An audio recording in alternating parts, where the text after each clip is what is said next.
జమ్మూ కాశ్మీర్లోని కఠువా జిల్లాలో సైనికులపై జరిగిన ఉగ్రదాడిలో 5 సైనికులు అమరులయ్యారు.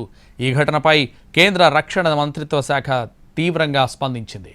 సైనికుల మృతికి కారణమైన వారిపై ప్రతీకారం తీర్చుకుంటామని హెచ్చరించింది. ఉగ్రవాదుల కోసం కూంబింగ్ కొనసాగుతోంది. ఎన్ఐఏ కూడా రంగంలోకి దిగింది.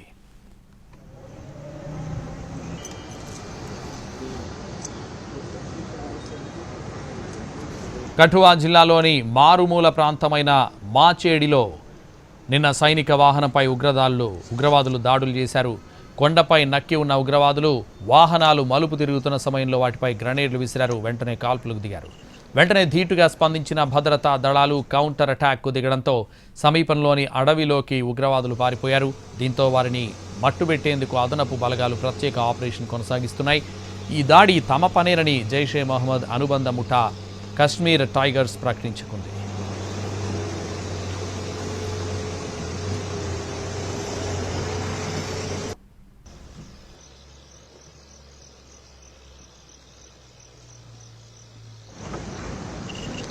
జమ్మూ కాశ్మీర్లో మరోసారి ఉగ్రమూకల విధ్వంసంతో అల్లాడిపోతోంది. కొంతకాలంగా తగ్గిన హింస మళ్లీ పెరిగింది. 2 రోజుల క్రితం కూడా బారాముల్లా జిల్లాలో 2 ఎన్కౌంటర్లు జరిగాయి. ఈ ఘటనల్లో 6 ఉగ్రవాదుల్ని బలగాలు మట్టుబెట్టాయి. 2 జవాన్లు వీరమరణం పొందారు. మరణించిన 6 కూడా స్థానిక యువకులేనని గుర్తించారు. ఉగ్రవాదులు రెచ్చగొట్టే ప్రసంగాలకు ఆకర్షితులై తుపాకీ పట్టి ప్రాణాలు కోల్పోయారు. రైసీ జిల్లాలో టూరిస్ట్ బస్సుపై కాల్పులు జరిపారు.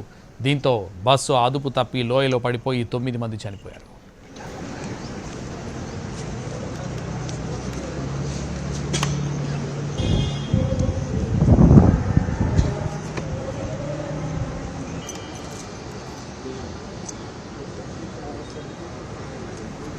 కశ్మీర్లో గత కొన్ని నెలలుగా ఉగ్రదాడులు పెరిగిపోయాయి.